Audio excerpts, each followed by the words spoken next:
菲律宾嘴上说着中菲友好的同时，背地里却派出海警船持续擦边试探仁爱礁，想要给岛礁上那艘破船送钢筋水泥加固。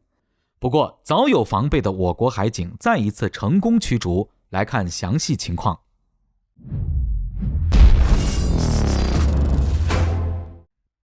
各位老铁大家好，欢迎收看本期迷彩虎，我是虎哥。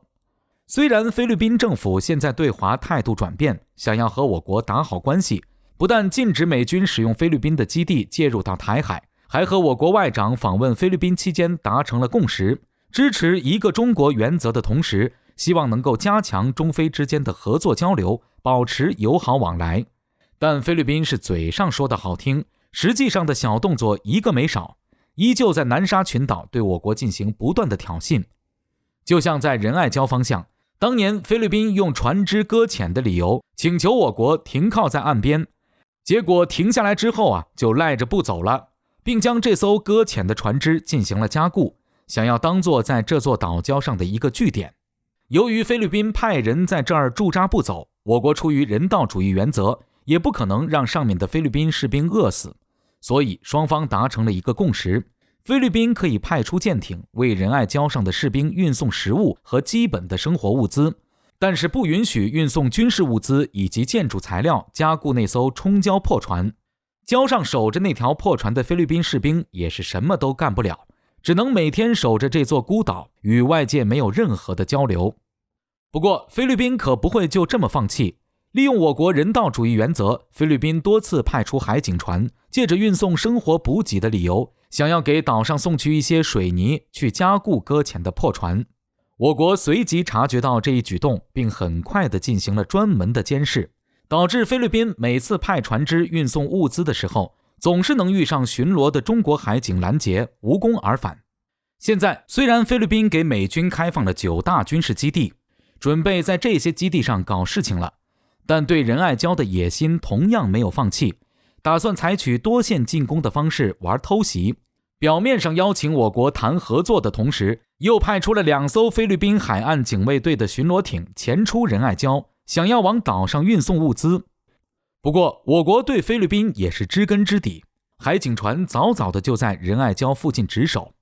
这2艘想要进入仁爱礁的菲律宾舰艇被我国海警5201舰当场截住，而后又有1艘中国海警船赶过来支援，最终被我国海警给联手驱离。同时在仁爱礁海域还有3艘中国渔船持续驻守。对于为何能肯定菲律宾这是想要去给岛上送水泥去了，因为以前我国达成的规定是在特定情况下可以通过小型舰艇给岛上的人运送补给，但是这舰艇并不包括菲律宾海军或者海警舰艇。只要每次菲律宾出动海警海军去运送补给，那绝对是没安什么好心。今年年初到现在，菲律宾海警采用这种方法送补给，都被我国驱逐多次了，到现在还不死心。当然，菲律宾这么频繁地想要往岛上送补给，也和形势有关。当前我国对南沙群岛那些岛礁的管控力度可是一天比一天严格，仙滨礁、仁爱礁出动了上百艘舰艇驻守，除了海警之外，连海军舰艇都来了，并且海警也展现了强大的实力，直接摘下炮衣，露出了76毫米舰炮的炮口，表示随时可以开火进行还击。